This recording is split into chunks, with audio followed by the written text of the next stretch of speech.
Bienvenidos a un nuevo programa. Muchas gracias por acompañarnos de la parte del mundo donde nos estés viendo. Te quiero comentar que estamos en un periodo en nuestro programa, en nuestro seminario, que estamos hablando de las 7 iglesias, del mensaje de Cristo, cómo se llega a través del conocimiento de Dios. Cómo a través de estudiar la palabra de Dios podemos tener esperanza en un mundo tan convulsionado. No te podés perder los otros programas que estamos haciendo. Si por ahí te perdiste alguno o no podés, te recuerdo que en nuestro canal de YouTube, Perspectiva Siglo XXI, están todos los programas a tu disposición. Ahí podés ver, rever las veces que sean necesarias. No te olvides de suscribirse a nuestro canal porque eso es totalmente gratis, ¿eh? Está todo a tu disposición, sin ningún costo alguno. Así que, ¿qué te parece si en este momento, empezando el programa de hoy, leemos la palabra de Dios? Para eso estamos mirando esto, ¿no? Para eso estamos compartiendo este mensaje. Y como punto de partida vamos a utilizar un versículo que se encuentra en Apocalipsis. Apocalipsis ya vimos varias veces en varios mensajes que el capítulo 14 nos muestra la manera en la que Dios podríamos decir, amonesta al mundo antes de su segunda venida. Para ello tenemos que leer el capítulo 14, versículos 6 y 7, que dicen lo siguiente. Vi volar por en medio del cielo a otro ángel que tenía el evangelio eterno, para predicarlo a los moradores de la tierra, a toda nación, tribu, lengua y pueblo, diciendo a gran voz, temed a Dios y dadle gloria, porque la hora de su juicio ha llegado. Y adorad a aquel que hizo el cielo y la tierra, el mar y las fuentes de las aguas. Y así comienza una serie de 3 mensajes consecutivos representados gráficamente a través de 3 ángeles, conocido teológicamente como el mensaje de los 3 ángeles. Entendemos que este es el último mensaje que Dios le da a su pueblo, el cual nosotros tenemos que ser parte. Son las últimas chances que tenemos de dar a conocer al mundo que hay un Cristo que pronto va a venir a buscarnos. Quiere decir que son las últimas municiones en los cartuchos para que las personas que están a nuestro alrededor puedan conocer del amor de Cristo. Recuerden que estamos en el medio de un juicio. Todos estamos siendo juzgados. Dios, cuando venga, va a venir a recompensar a cada uno según sea su obra. ¿Y cuál es el mensaje? En el programa anterior hablábamos del Evangelio eterno, ¿no? De ese mensaje que hay que dar, esa buena noticia de que todos tenemos una nueva oportunidad en Cristo. Pero ahora en este mensaje que comienza con el primero y sigue con los otros 2, hay un punto que hay que destacar que no se nos puede pasar por alto. ¿A qué se nos llama? ¿A qué tenemos que invitar a las personas y también reflexionar en qué son aquellas cosas que tenemos que hacer nosotros? Fíjense que el versículo habla de invitar, de clamar a gran voz, de decirle a todo el mundo, dar un mensaje urgente, dar un mensaje que podríamos decir que es como un ultimátum, ¿no? Las últimas chances. Y somos invitados a tener 2 pensamientos, somos invitados a tener 2, podríamos decir, características en el tiempo del fin. Somos invitados a temer a Dios y a darle gloria. El temer a Dios y el darle gloria tiene que ver con las características de un verdadero cristiano en el tiempo que estamos desarrollándonos. Pero ahora, ¿qué significa temer a Dios? ¿Y qué significa darle gloria?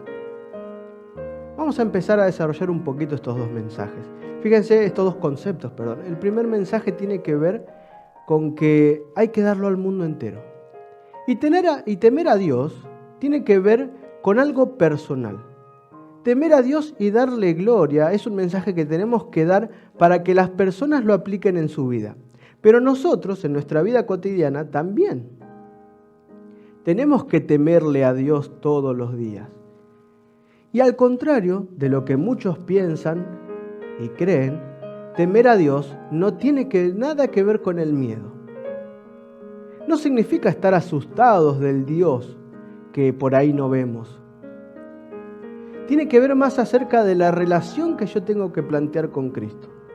Tiene que haber una relación un acercamiento que tiene que estar acompañado de la reverencia y el respeto. ¿Saben? El temer a Dios incluye el pensamiento de una absoluta lealtad a Dios. En otras palabras, podemos decir que temer a Dios va acompañado de una sumisión completa a su voluntad. Por ejemplo, miren, ¿qué les parece si vamos a leer, si me acompañan en sus Biblias? Si no tienen una Biblia en papel y quisieran tener, escríbanos y nosotros les vamos a hacer llegar un material impreso. Sino también en los celulares, en las tablets, en las computadoras, en los diferentes dispositivos electrónicos. Ustedes pueden tener este material, pero en PDF, en papel, en vez de en papel o a través de alguna aplicación. Vamos a ir al libro de Deuteronomio. En Deuteronomio nosotros encontramos un pensamiento importante. Si vamos al capítulo 6, Deuteronomio, el capítulo 6, el versículo 2, dice lo siguiente: para que temas a Jehová tu Dios, guardando todos sus estatutos y sus mandamientos que yo te mando, tú, tu hijo y el hijo de tu hijo, todos los días de tu vida, para que tus días sean prolongados. Interesante, ¿no? Muchas veces escuchamos hablar de que una vez que alguien acepta a Cristo en su corazón, no importa lo que uno haga, Dios lo perdona. No importa lo que dice la Biblia, yo tengo que vivir como a mí me parece, total, Dios me perdona. Hablamos acerca del reino de la gracia y creemos que esto es un pase libre para actuar como queremos. Cuando es al contrario. Fíjense que temer a Dios, leo de vuelta al principio, para que temas a Jehová tu Dios, guardando todos sus estatutos y sus mandamientos. Y acá no estamos hablando solamente de los 10 mandamientos. Acá estamos hablando de que los estatutos y los mandamientos tienen que ver no solamente con lo que encontramos en la Biblia, en Éxodo, el capítulo 20, sino en todos los principios encontrados desde Génesis hasta Apocalipsis. Entonces, temer a Dios tiene que ver con un conocimiento profundo de lo que Dios quiere para nuestras vidas. ¿Cuál es el plan que Él trazó para cada uno de nosotros? Saben, en Proverbios, el capítulo 1, el versículo 7, encontramos que el principio de la sabiduría es el temer a Jehová.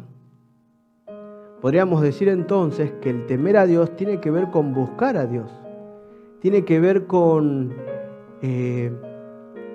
podríamos decirlo de la siguiente manera, tener una actitud mental de centrar nuestra vida en Dios y no en nosotros, en lo que Dios tiene para cada uno de nosotros. ¿Sí? Esa sumisión completa a su voluntad tiene que ver con eso, con obedecer sus principios. Fíjense que estamos invitándonos a nosotros y a otros a actuar de manera contraria a la que actuó Lucifer en el cielo, donde un mundo completo nos invita a entender que nosotros somos nuestro propio Dios, que dejémonos guiar por nuestros sentimientos, que nosotros no le debemos nada a nadie, que nosotros somos superiores, que nosotros somos los mejores, etcétera, etcétera. Esto va en contra de lo que Dios quiere. Estamos en un mundo donde adoramos a lo material, donde reverenciamos un papel como es el dinero, donde quizás el orgullo va por delante de todos nuestros pensamientos, es lo que nos motiva a actuar en la vida. Muchas veces nos reverenciamos a nosotros mismos como si fuéramos nosotros especiales y superiores a los demás, cuando el temer a Dios nos invita a entender que el único digno de reverencia y adoración es el Señor. Entonces, si el principio de la sabiduría es el temer al Señor, y nosotros decimos temer al Señor, quiere decir que temer al Señor tiene que ver con actuar en la vida de manera sabia. Y cualquiera que esté falto de sabiduría, pídasela al Señor que Él se va a dar, dice las Escrituras. En abundancia nos va a dar. Entonces fíjense que cuando hablamos de temer al Señor, tiene que ver que tenemos que entender que en nuestra vida nuestros principios, tienen que estar regidos por lo que encontramos en su palabra. No tiene que ver con lo que a mí me parece, con lo que yo creo, sino con lo que Dios me dice. Y fíjense que es interesante, el temer a Dios tiene que ver con cimentar nuestras raíces en el escrito está. Tiene que ver con fundamentar nuestra Biblia con los principios y valores que encontramos en su palabra. Qué lindo es entender de que Dios no nos deja podríamos decir, solos o a la que nosotros pensamos como puede ser y nada más. Dios no nos deja sin un padre que nos instruya. Al revés, hay una instrucción para cada una de nuestras vidas. Y está en la palabra de Dios. Fíjense que Salomón habla ya en el tiempo final de su vida, en el libro de Eclesiastés, y si ustedes me pueden acompañar con sus Biblias, Eclesiastés, el capítulo 12, el versículo 13 y 14, hablando del temer a Dios, dice lo siguiente: el fin de todo discurso oído es este: teme a Dios y guarda sus mandamientos, porque esto es el todo del hombre. Porque Dios traerá toda obra a juicio juntamente con toda cosa encubierta, sea buena o sea mala. ¿Cuántos siglos antes escribe Salomón de lo que escribe Juan, que leíamos en el Apocalipsis? Y fíjense que Salomón fue una persona que vivió mucho. Fue la persona más sabia de la tierra, pero la sabiduría no le aseguró la salvación. Hubo un tiempo en que Salomón no actuó conforme a lo que Dios quería.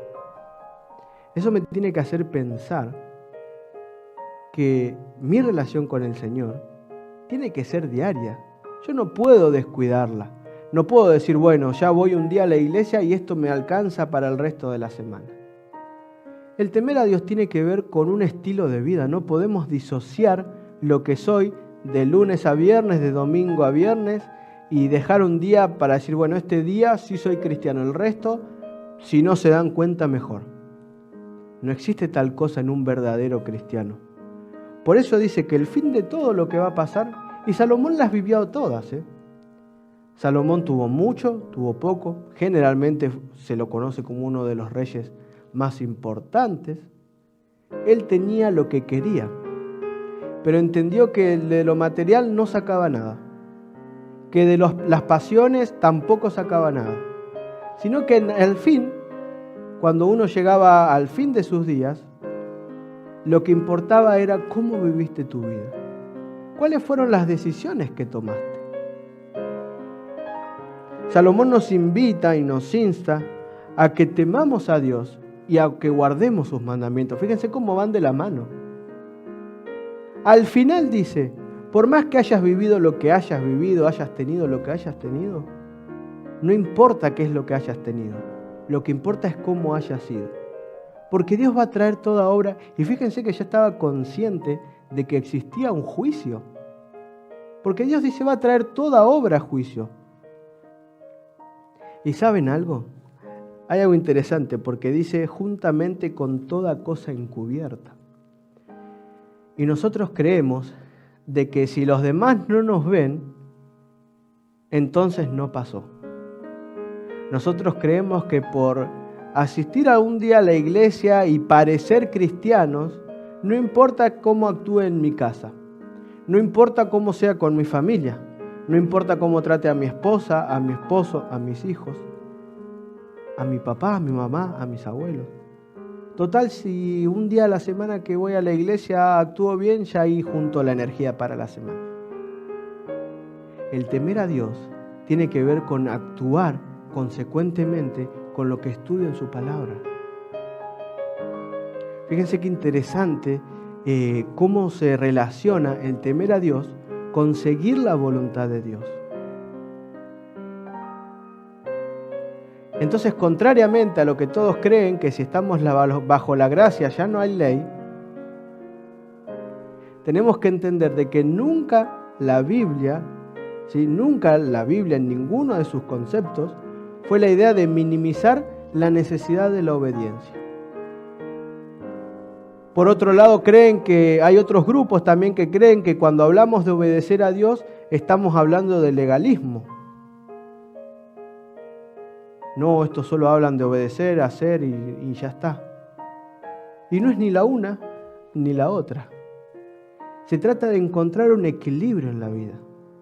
Se trata de saber de que estamos bajo la gracia, pero que Dios requiere de obediencia. Tenemos que empezar a vivir acá como ciudadanos celestiales. O, a ver, vos ponete a pensar, eso que haces solo en tu casa, eso que haces cuando vos crees que nadie te ve, o tu manera de actuar, tu manera de hablar, tu manera de ser con los demás, ¿podrías seguir siendo así en el cielo? ¿Podrías seguir actuando de esa manera en la tierra nueva? Temer a Dios tiene que ver con expresar la fe en un Redentor que nos capacita a vivir de manera piadosa y obediente. El temer a Dios se ve reflejado no solo en nuestro interior, sino en nuestro exterior. No podemos decir que somos cristianos si no nos preocupamos por el otro, por ejemplo. No puedo decir que temo a Dios si no estudio su palabra, si no no comparto con otros el Evangelio eterno. Por otro lado, tenemos el concepto de darle gloria. Y darle gloria significa, viene de una palabra donde hace referencia al honor, alabanza, homenaje. Y yo te pregunto, ¿tu vida demuestra a quién le rendís honor? ¿Tu cotidiano vivir muestra quién es digno de homenaje en tu vida? Y Pablo expresa, si ustedes me acompañan al libro de Primera de Corintios, el capítulo 6, los versículos 19 y 20, lo siguiente. ¿O ignoráis que vuestro cuerpo es templo del Espíritu Santo, el cual está en vosotros, el cual tenéis de Dios, y que no sois vuestros? Porque habéis sido comprados por precio. Glorificad pues a Dios en vuestro cuerpo y en vuestro espíritu, los cuales son de Dios. Darle gloria al Señor significa glorificarlo en cada aspecto de nuestra vida. Acá cuando habla de cuerpo, el término que se utiliza hace referencia al todo del hombre. El cuerpo, la mente y el espíritu.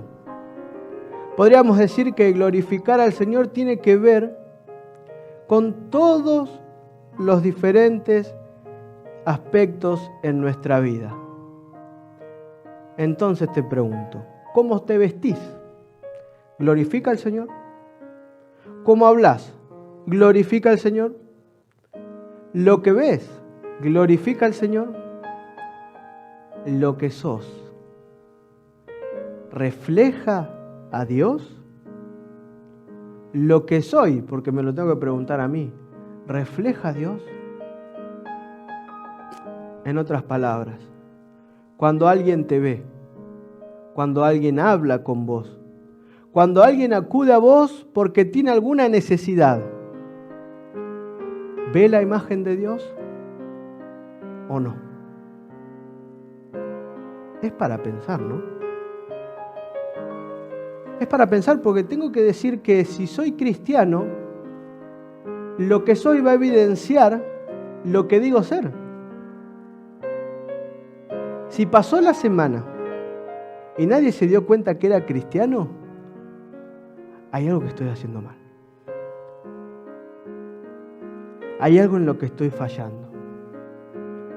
Pablo los invita a los corintios a que tengan en cuenta de que todo lo que son, todo lo que tienen, evidencia de que no son ellos mismos los dueños, sino que hasta su propio cuerpo le pertenece al Señor.